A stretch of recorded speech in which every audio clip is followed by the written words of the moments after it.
যারা ঈদের সময় এখনো পর্যন্ত বাড়িতে বসে আছে, আমার মনে হচ্ছে আপনারা ঠিক করছেন না। আসসালামু আলাইকুম ডিয়ার অডিয়েন্স, গতকাল আমরা কক্সবাজার সমুদ্র সৈকত দেখার জন্য এসেছিলাম। তো রাত্রে আমরা এই হোটেলে ছিলাম, আলাউদ্দিন হুজুর, আমি, সৈয়দুল করিম, তারেক ভাইও আছে এখানে।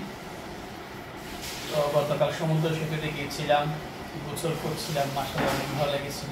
রাত্রে এই হোটেলে ছিলাম আমরা, অনেক ভালো সার্ভিস দিয়েছে। তো এখন চলে যাব। যারা ঈদের সময় এখনো পর্যন্ত বাড়িতে বসে আছে, আমার মনে হচ্ছে আপনারা ঠিক করছেন না। সারা বছর তো আপনারা বিজি থাকেন, ব্যস্ত থাকেন যে কোনো কাজে দিয়ে।